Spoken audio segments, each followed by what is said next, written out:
오늘 우리에게 주신 하나님의 말씀은 신약성경 야고보서 1장 1절로 4절까지의 말씀입니다. 주신 본문을 저와 여러분이 한 절씩 교독해서 읽겠습니다. 하나님과 주 예수 그리스도의 종 야고보는 흩어져 있는 12지파에게 문안하노라. 내 형제들아, 너희가 여러 가지 시험을 당하거든 온전히 기쁘게 여기라. 이는 너희 믿음의 시련이 인내를 만들어내는 줄 너희가 알미라. 인내를 온전히 이루라. 이는 너희로 온전하고 구비하여 조금도 부족함이 없게 하려 함이라. 할렐루야. 여기까지 우리를 도우신 하나님, 장래에도 인도하실 에베네셀의 하나님을 우리 믿음으로 고백합니다. 우리 새로운 마음으로 새로운 은혜를 구하며 우리 서로에게 축복하며 손 내밀어 에베네셀 축복합시다. 에베네셀, 에벤에셀. 하나님께서 당신을 도우십니다. 인도하십니다. 이 믿음의 고백이 바로 에베네셀입니다. 지난 한 주간 여러분의 걸음을 옮기신 하나님께서 새 한 주간도 믿음 안에 은혜 가운데 주의 권능의 날개로 품으시고 함께 걸으실 줄 믿으시기 바랍니다. 오늘부터 야고보서의 말씀을 주일마다 함께 나누려고 합니다. 오늘 첫 시간으로 우리가 야고보서의 첫 부분인 1절부터 4절까지의 말씀을 우리가 읽었습니다. 오늘은 야고보서 전체의 흐름이 어떤지, 야고보서가 어떤 책인지에 대해서 우리 좀 함께 먼저 나누는 시간이 필요할 것 같습니다. 야고보서의 저자는 사도 야고보입니다. AD 50년경에 로마의 박해 때문에 각지에 흩어져서 살아가는 많은 유대인들, 디아스포라들이 있었습니다. 그 모든 그리스도인들에게 위로와 또한 격려와 복음의 진리를 붙들라고 보냈던 편지입니다. 우리가 야고보서의 메시지를 잘 이해하려면 가장 먼저 야고보가 누구인지를 아는 것이 꼭 필요합니다. 야고보라는 이름과 비슷한 이름 구약에 있죠. 무언가요? 야곱입니다. 제이콥. 그러니까 야고보는 야곱의 헬라어 로마식 이름입니다. 똑같은 이름이에요. 야곱을 헬라어 이름으로 야고보라고 부릅니다. 야고보의 영어식 이름은 그러면 어떻게 되는가? 전혀 다른 이름 같은데 제임스라고 합니다. 야고보의 영어식 이름은 제임스입니다. 여러분, 제임스라는 이름을 사용하는 많은 유명인들 여러분 알고 계시죠? 지금도 아주 오래된 영화 배우지만 지금도 젊은이의 반항의 아이콘으로 잊혀지지 않는 미남 영화 배우가 있습니다. 제임스 딘이라고 있죠. 007 시리즈로 유명한 영화 배우 제임스 본드도 있고요. 또 타이타닉 감독으로 유명한 제임스 카메룬 감독도 있습니다. 그러니까 제임스 딘은 야고보 딘이에요. 그냥 의미를 따지자면은 제임스 본드는 야고보 본드고 이름이 좀 이상하죠. 제임스 카메룬은 야고보 카메룬이에요. 이렇게 야고보라는 이름입니다. 여러분 주위에도 영어 이름이 제임스인 분들이 아마 계실 겁니다. 아마 분명히 많으실 거예요.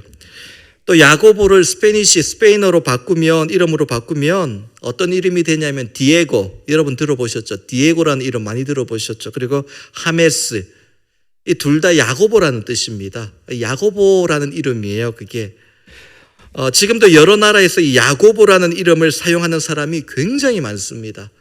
영어권에서도 스페니시권에서도 한국에도 야곱이라는 이름을 가진 그런 믿음의 사람들도 있더라고요. 오늘 우리 찬양 인도했던 우리 김보석 간사님도 영어 이름이 제이콥입니다. 야곱입니다. 야곱이라는 이름을 참 많이 사용하는데요. 익숙한 이름이죠.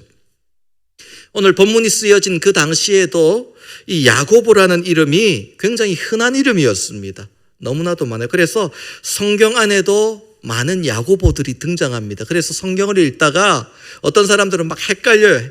이 야고보가 언제 이쪽으로 왔지 싶고, 그런데 다른 야고보입니다. 다른 이름의 야고보들이죠. 먼저 예수님의 10대의 제자 중에 2명의 야고보, 우리가 야고보를 기억하려면 신약에 나오는 3명의 야고보는 적어도 이렇게 우리가 좀 분리를 해서 이렇게 분별할 줄 알아야 되는데, 예수님의 12제자 중에 야고보가 2명이 있습니다. 하나는 사도 요한의 형인 야고보인데, 예수님께서 변화산에 올라가시고 무슨 일이 있을 때마다 3인방으로 아주 아끼면서 데리고 다니셨던 3명이 있잖아요. 베드로, 야고보, 요한 할 때 그 야고보. 이 야고보가 사도 요한의 형입니다. 요한복음을 기록한 요한의 형이거든요. 그런데 성격이 불같아요. 그래서 우레의 아들이라고 막 예수님을 거부하는 마을이 있으면 막 쓸어버리죠. 막 그리고 막 성격이 불같은 사람이에요. 불같은 열정을 가져서 또 그런지 모르겠지만은 첫 번째 순교자가 됩니다. 이 야고보가 그래서 예수님의 12제자 중에 야고보가 2명이 있는데 이 야고보를 큰 야고보라고 불러요. 그리고 작은 야고보가 있는데 알페오의 아들인 야고보를 작은 야고보라고 부르면서 그렇게 누가 크고 작은 건 없지만은 그렇게 분리를 해서 그렇게 구분을 합니다. 그래서 예수님의 제자 중에 야고보가 2명이 있어요. 요한의 형 알페오의 아들 야고보 둘 다 나중에 사도가 됩니다. 그리고 마지막 한 명의 야고보는 예수님의 12제자가 아니었지만 나중에 사도가 되는 야고보인데 그런 사도들이 있어요. 12제자가 아닌데 나중에 사도가 된 마지막에 들어간 마띠아라든지 바울이라든지 오늘 본문의 이 야고보는 누구냐면 예수님의 친동생입니다. 이 야고보서를 쓴 사람은 누구라고요? 예수님의 친동생인 야고보. 그래서 성경에 보면 주의 형제 야고보 그렇게 부릅니다. 주의 형제, 친동생입니다. 친동생이니까 얼마나 예수님을 잘 믿었을까? 그렇지 않습니다. 인자가 고향에서 대접을 못 받지 않습니까? 예수님이 가족들로부터도 제대로 대우를 못 받습니다. 형제들이 인정을 안 해요. 그냥 내가 너 어릴 때부터 아는데 예수님은 어릴 때부터 알아도 인정을 할 만한데 그죠? 그래도 인정을 하지 않습니다. 그냥 형으로만 생각해요. 그냥 어떻게 생각하냐? 야고보는 예수님을 그냥 우리 집의 큰 형, 맏형으로만 생각을 한 거예요. 예수님이 부활하시기 전까지는 예수님을 그냥 대책 없는 형, 우리 집의 골칫덩어리 형, 책임감 없는 집안의 큰 형, 그렇게만 생각을 했습니다. 야고보가 어렸을 때는 형님인 예수님과 굉장히 가까웠겠죠. 그런데 아버지인 요셉이 세상을 떠난 후에 자연스럽게 장남인 예수님이 그 집안의 가장 역할을 해야 되는 거예요. 그런데 아버지와 같이 의지의 대상인 그 예수님이 나이가 30살이 되시니까 갑자기 다른 사람이 되어버립니다. 어디 가서 세례를 받고 오시더니 갑자기 금식하러 간다고 40일 동안 금식하고 오시더니 사람이 달라졌어요. 갑자기. 그러면서 제자들을 막 뽑아서 데리고 다니고 사람들을 끌고 다니면서 막 병 고친다 그러고 기적 행한다 그러고 내가 하나님의 아들이다 그러니까 우리 형이 지금 큰일 났다고 지금 제정신이 아니라고 그렇게 생각을 했던 거예요. 제자들을 데리고 다니시면서 집에도 들어오시지 않으니까 이 가장이 집에 들어오지 않으니까 동생들이 불만이 얼마나 많겠습니까? 자신이 하나님의 아들이라고 소문내고 다니니까 동네 부끄러워서 밖에 나갈 수가 없는 겁니다. 이 동생들이. 그래서 예수님에 대한 불만이 형제들이 굉장했어요. 동네 사람들이 이 마리아 집안에 큰 아들이 있는데 막 정신이 나가가지고 귀신이 들려가지고 이상한 짓을 하고 돌아다닌다 막 소문을 내니까 집 밖으로 나가기도 참 얼마나 싫었겠습니까? 참다 못한 야고보가 동생들을 데리고 또 어머니를 모시고 예수님이 있는 곳을 찾아가서 고향으로 데리고 내려와야 되겠다. 그만두고 집으로 가자 그러고 이제 찾아서 올라가거든요. 올라가는데 예수님이 가족이 찾아왔다는 소리를 듣고 가족을 보시면서 어떻게 멘트를 하셨냐면 누가 내 어머니며 내 동생들이냐 그렇게 말씀을 하시거든요. 동생들이 기분이 어떻겠습니까? 형이 미쳐도 제대로 미쳤다.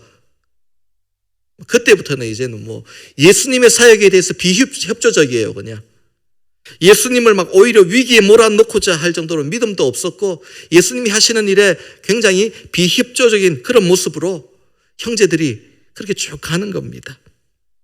예수님께서 십자가에 못 박혀 죽으실 때 어머니는 그 자리에 있었지만은 야고보는 예루살렘에 있으면서도 거기 가지 않습니다. 형으로 생각지 않는 거예요. 원망이죠. 아버지 대신 집안의 가장 역할을 해야 될 큰 형님이 너무 십자가에서 죽는다는데 가족은 내팽개치고 남을 위해 죽는다는데 얼마나 무책임하고 저럴 수가 있나 화가 났겠죠. 이해를 못하는 거예요. 예수님이 뭘 하고 계시는지를. 그분이 하시는 그 십자가가 어떤 의미인지 이해를 저는 못했던 것이죠. 그런 야고보였는데 어떻게 예수님을 하나님의 아들로 구원자로 믿고 고백하게 되었을까요?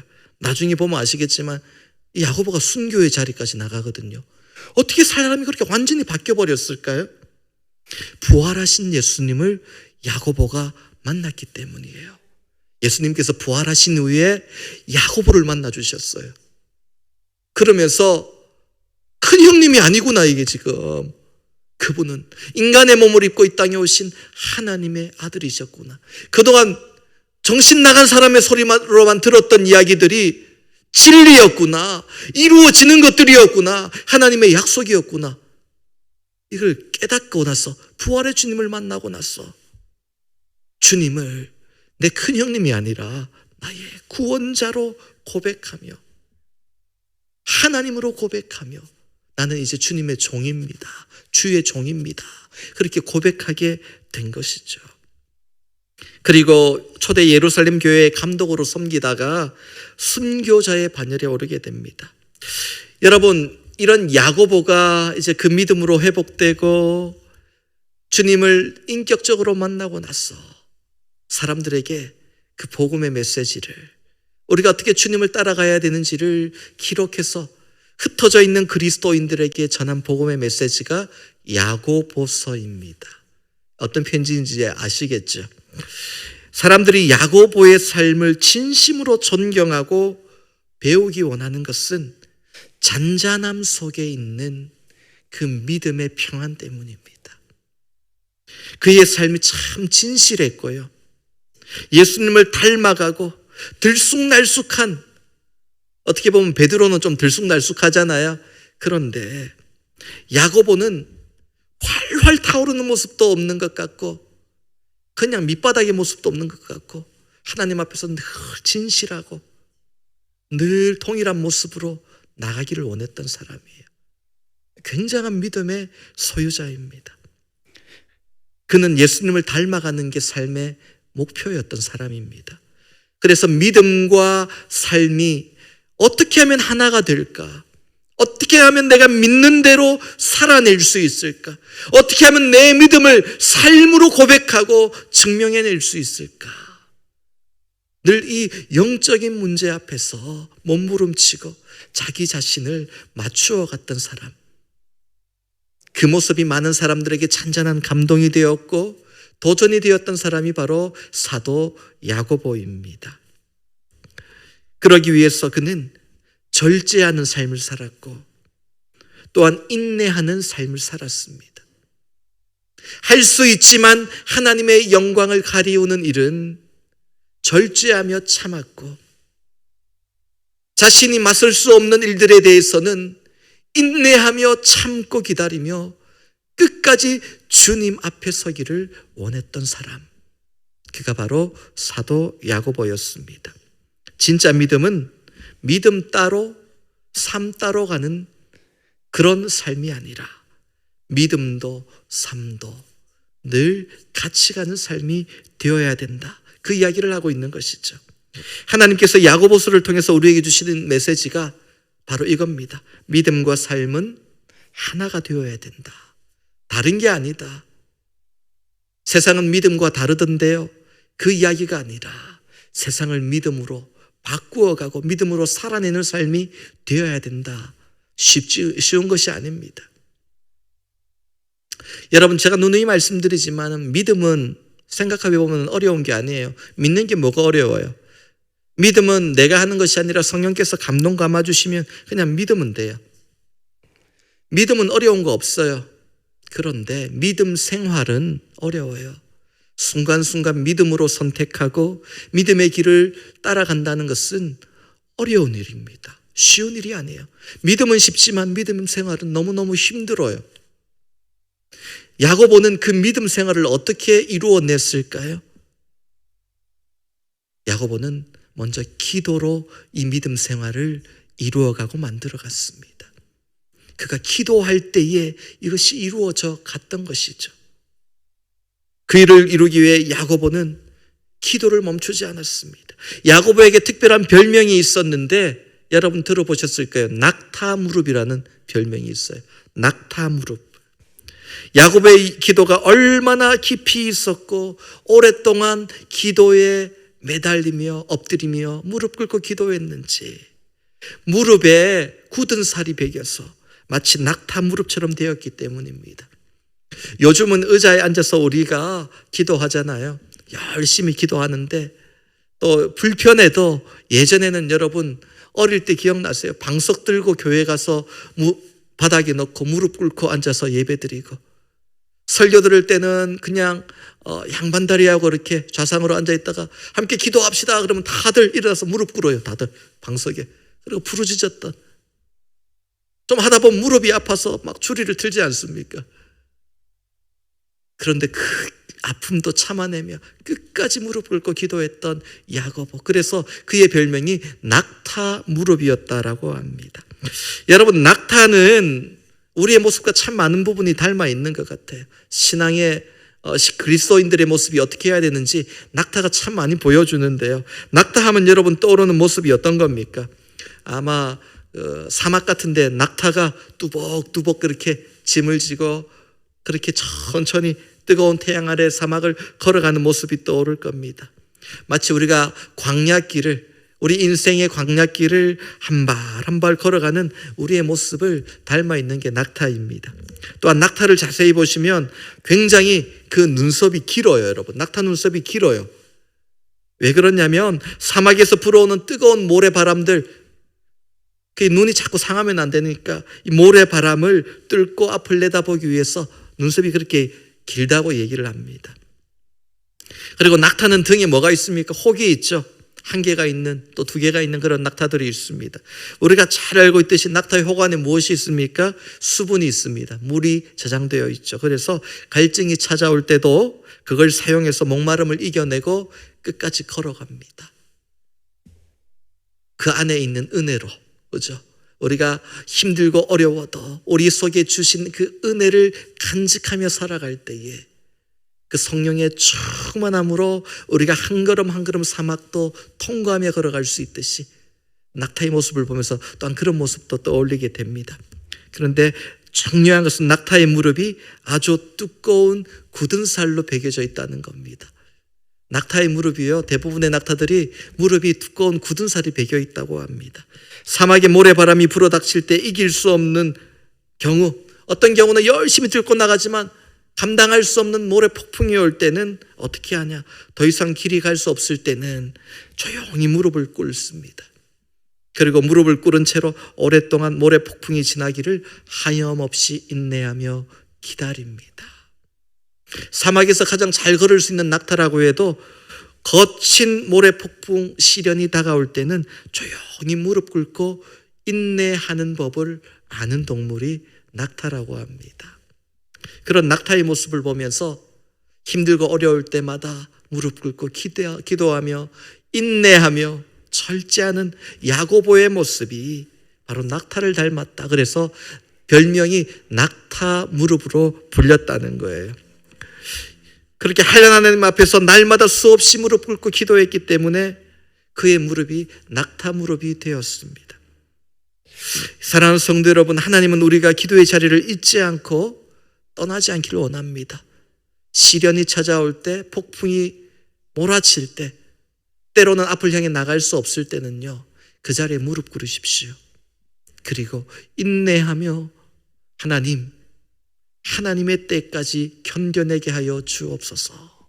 기도하는 것이 바로 낙타 무릎입니다.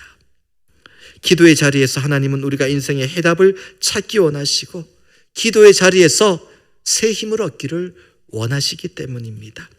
낙타는 하루를 시작하고 하루를 마칠 때마다 또한 무릎 꿇는다고 합니다. 자신의 주인 앞에. 왜 그럴까요?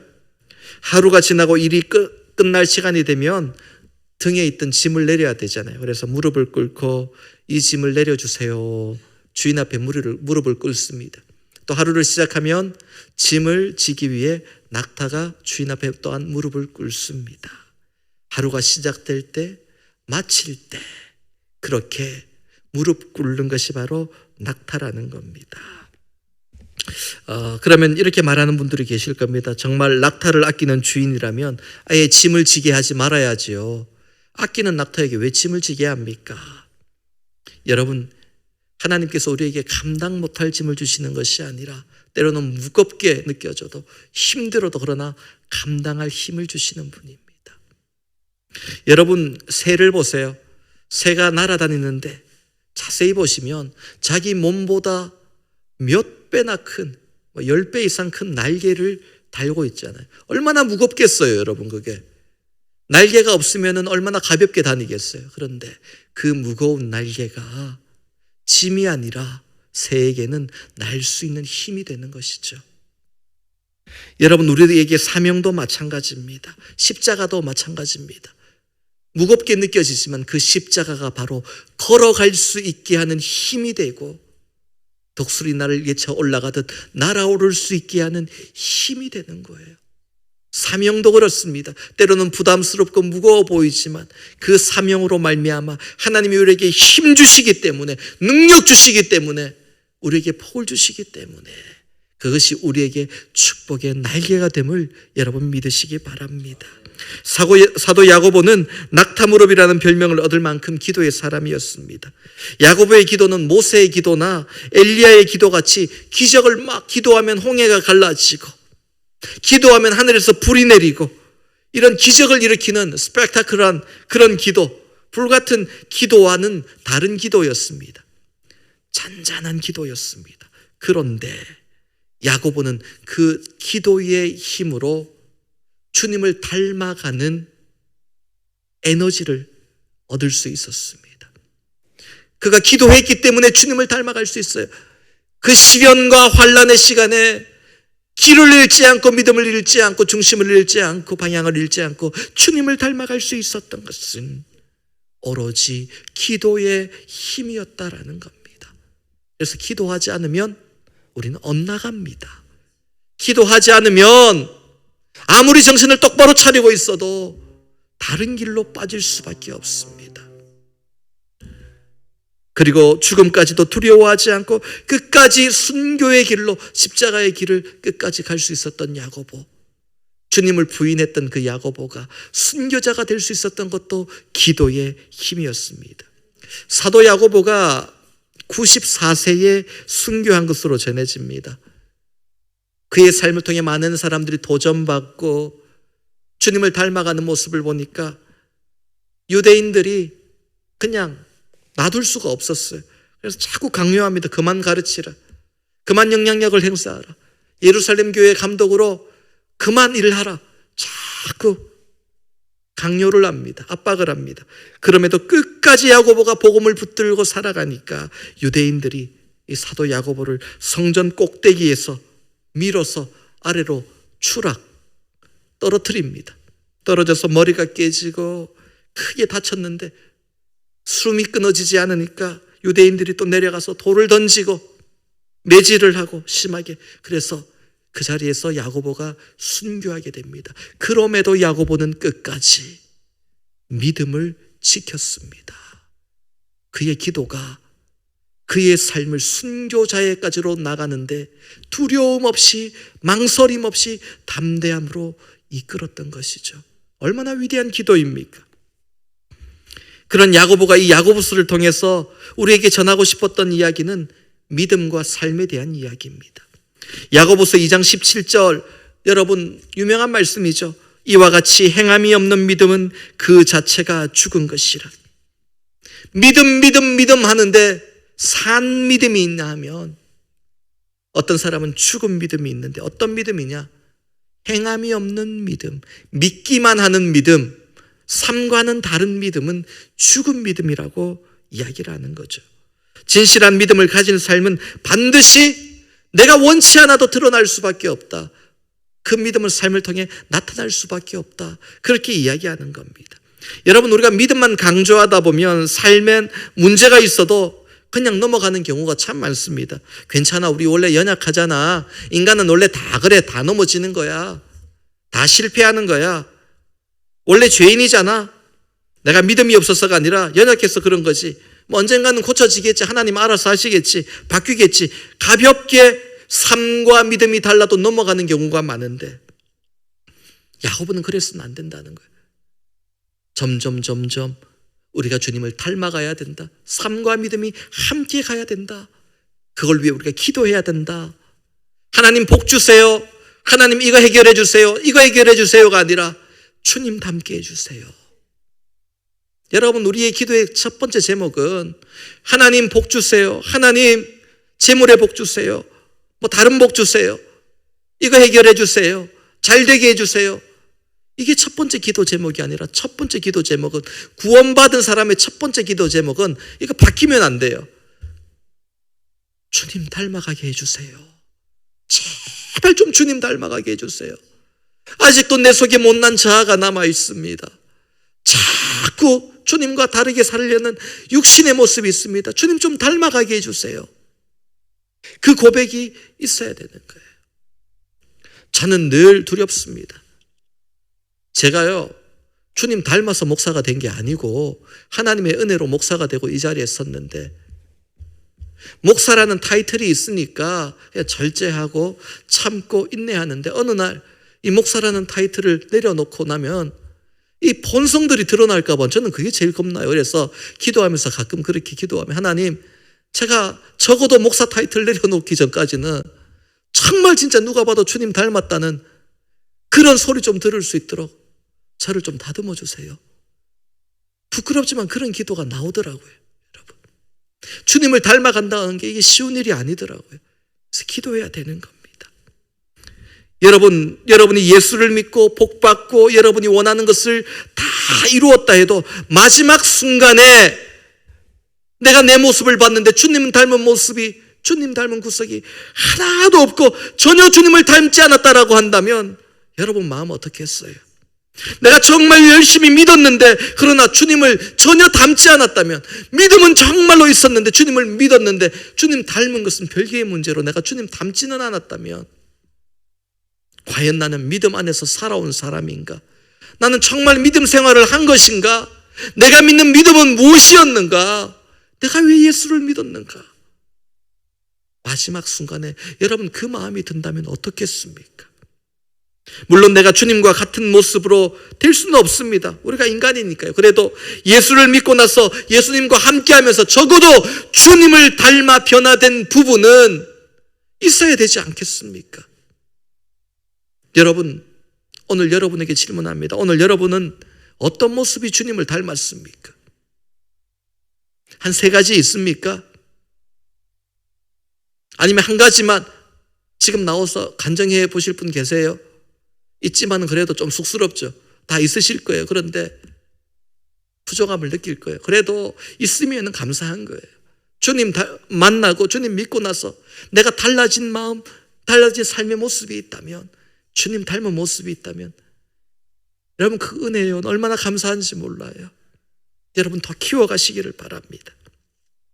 한 연구 결과에 따르면 서로 사랑하는 부부는 서로 얼굴이 닮아간다고 합니다. 부부 중에서도요, 금술이 좋은 부부는 얼굴이 닮았대요. 진짜로 조사를 해보니까 닮았대요. 맨날 싸우는 부부들은 별로 안 닮았어요. 그런데 금술이 좋은 부부는 딱 보면은 닮았어요. 저도 그 연구 결과를 보고 제가 성도님들을 보니까요, 닮았더라고요, 진짜. 왜 그런가 그랬더니요, 서로 얼굴을 마주 보면서 서로의 거울이 되는 거예요. 그 사람이 웃는 모습을 보고 또 나도 그 사람에게 내 웃는 모습을 보여주고, 힘들 때도 그 모습을 보여주고, 슬플 때도, 화가 날 때도 서로 얼굴을 마주하고 있으니까요, 그 사람이 내 거울이 되니까 나도 그 사람하고 비슷하게 웃기 시작하고 그 사람하고 비슷하게 감정을 표현하기 시작하고, 그러다 보니까 얼굴 근육들이 그렇게 움직이는 거예요. 그러면서 얼굴이 닮아가더래요, 진짜. 여러분, 우리가 주님을 어떻게 하면 닮아갈 수 있을까요? 여기 힌트가 있죠. 날마다 주님의 얼굴을 바라보면 돼요. 세상 바라보는 게 아니라 주님의 얼굴을 보고 주님과 함께 웃고 주님과 함께 울고, 주님 얼굴 바라보면 주님이 미소 지면 나도 미소 짓고, 주님과 이야기하고, 주님을 통해 내 모습을 보고, 주님은 내 안에 있는 우리의 주님의 형상을 또 보실 거 아니에요. 사랑하는 사람이 되면 닮아가는 거예요. 여러분, 그게 바로 믿음과 삶이 함께 가는 모습입니다.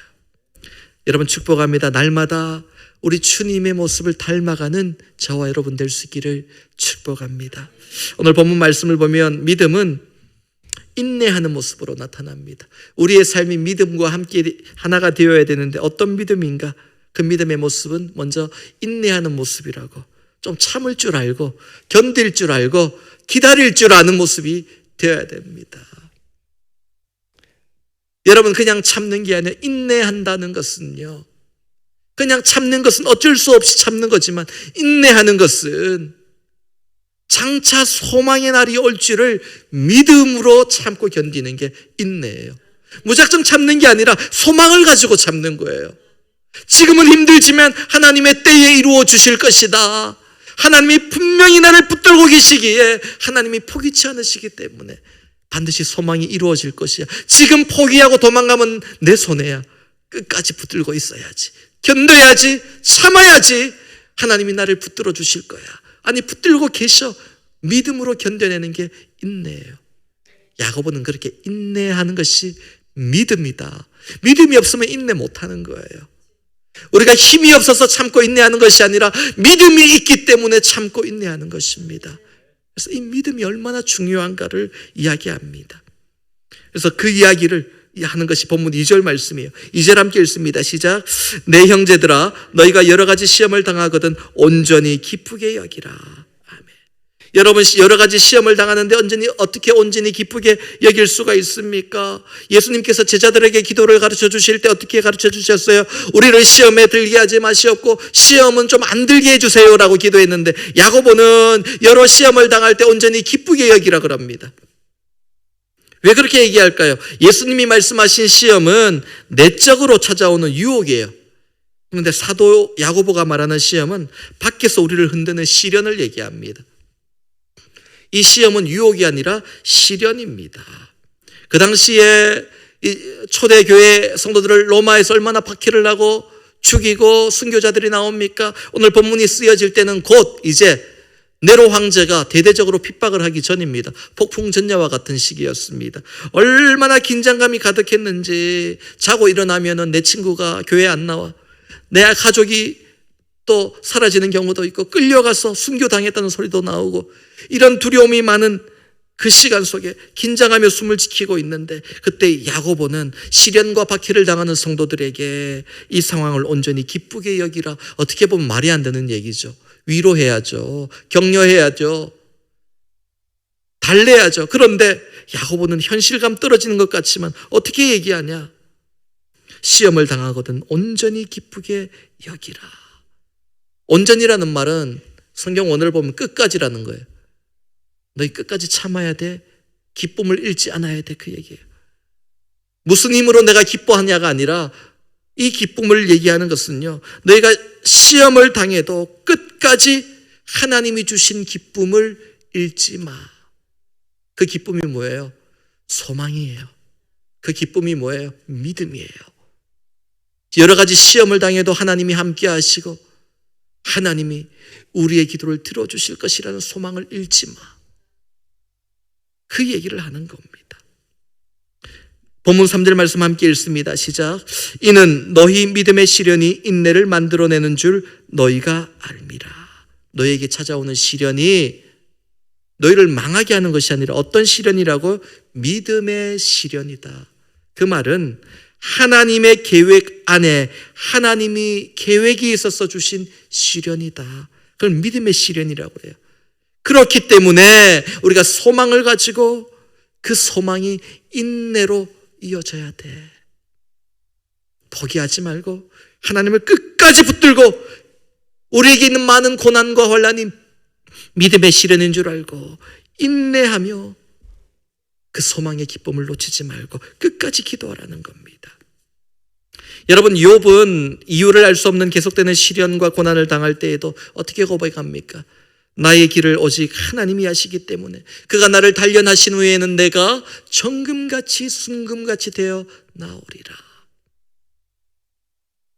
여러분, 그 다듬어지지 않은 금강석을 깨가지고 녹여가지고 불순물을 제거하고, 그래서 불순물을 조금 제거하면 14K가 되고 더 제거하면 18K가 되고, 거의 완벽하게 제거하면 24K 순금 골드가 되듯이 그렇게 하나님이 나를 단련하신 후에 24K도 100% 순금은 아니에요. 여러분 아시죠?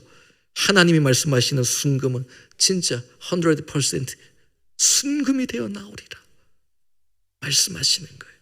어떤 시련도 모든 것이 하나님의 계획 안에 있는 믿음의 시련임을 깨닫게 되면 소망 가운데 인내하게 된다는 겁니다. 야고보서 1장 4절 말씀 우리 마지막으로 함께 읽습니다. 시작. 인내를 온전히 이루라. 이는 너희로 온전하고 구비하여 조금도 부족함이 없게 하려 함이라. 하나님이 왜 우리를 시련을 주셔서 또한 인내하도록 하실까요? 그 이유를 말씀합니다. 우리가 준비되어서 구비되어서 조금도 부족함이 없게 함이라. 하나님의 자녀로 살아가기에 또한 하나님이 주시는 복을 받기에 준비된 모습이 되도록 우리에게 시련과 더 큰 복을 주시려고 더 큰 은혜를 주시려고 우리를 준비시키는 것이다. 그러므로 시련을 당할 때에 너희가 끝까지 소망 가운데 온전히 기뻐하라. 이걸 모르는 세상 사람들은 힘든데도 실실 웃고 다니면 정신 나갔다고 얘기하겠지만 우리는 이 말씀을 붙들고 힘들어도 기뻐할 수 있는 것이 하나님의 계획 안에 있고 그 시련이 믿음의 시련이고 우리 안에 소망을 이루는 준비 과정임을 믿기 때문입니다. 그래서 사도 바울도 로마서 5장 3절과 4절에 우리가 환난 중에도 즐거워하나니 이는 환난은 인내를, 인내는 연단을, 연단은 소망을 이루는 줄 내가 알미라. 환난이 다가왔을 때 즐거워하는 이유는 환난 가운데 인내하고 인내하면 그게 연단이 되고 그렇게 연단받으면 소망이 이루어진다. 환난을 소망으로 바꾸어 가는 인생, 이게 믿음의 인생이다 라고 이야기합니다. 오늘 말씀을 맺습니다. 우리는 시련 중에도 우리의 소망이 이루어질 것을 믿음으로 인내하며 즐거워하는 인생이 될 수 있기를 바랍니다. 하나님께서 고난과 시련을 통해 때로는 여러분을 다듬어 가시고 구비시키시고 준비하심은 더 큰 은혜와 더 큰 복을 주시기 위함인 줄 여러분 믿으시기 바랍니다. 하나님께서 욥을 시련을 통해 더 존귀한 사람으로 다듬어 가시고 더 큰 복으로 인도하셨듯이 여러분을 인도하시고 여러분의 모든 시련 가운데서도 여러분이 상하지 않고 나를 연단하시더라도 금이 사라지는 것이 아니라 불순물이 사라지고 오히려 그 금이 더 귀하게 나타나듯이 우리의 삶의 아름다운 것들이 더 커져가고 고난과 시련 속에서도 인내하며 나아갈 때에 하나님의 복과 그 은혜 위에 은혜가 있는 믿음의 백성 될 수 있기를 우리 주님의 이름으로 축복합니다. 주가 보이신 생명의 길, 나 주님과 함께 사랑만을 드리며 주님 앞에 나가리. 나의 의로움이 되신 주 그 이름 예수, 나의 길이 되신 이름 예수.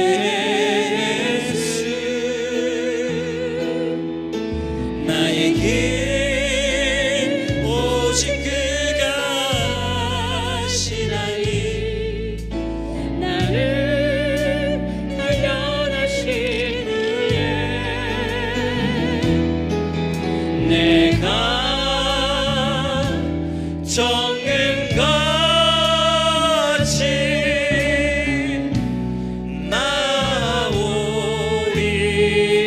주가 보이신 생명의 길, 주가 보이신 생명의 길, 나 주님과 함께 상한 마음 들이며 주님 앞에 나가리. 나의 의로움이 되신 주 그 이름 예수, 나의 길이 되신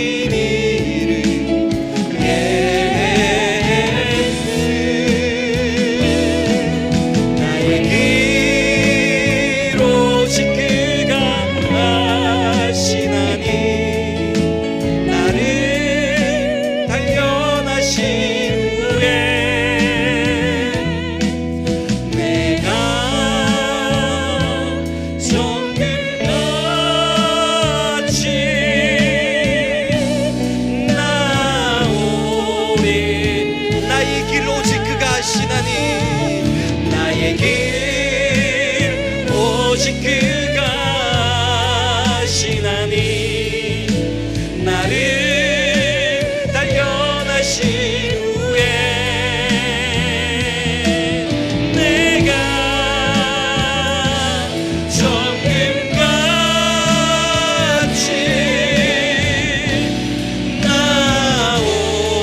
한번 믿음으로 고백하며 나의 길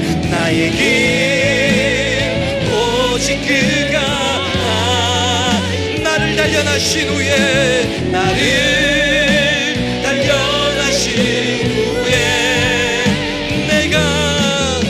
내가 정금같이 나오리. 더 큰 소리로 나의 길 오직 그가 하시나니 나를 단련하신 후에 내가 정금같이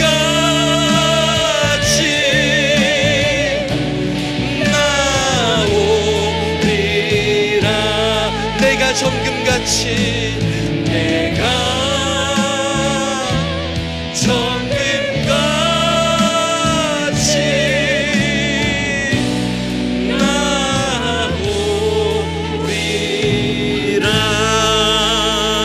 우리 합심으로 기도하며 나가기를 원합니다.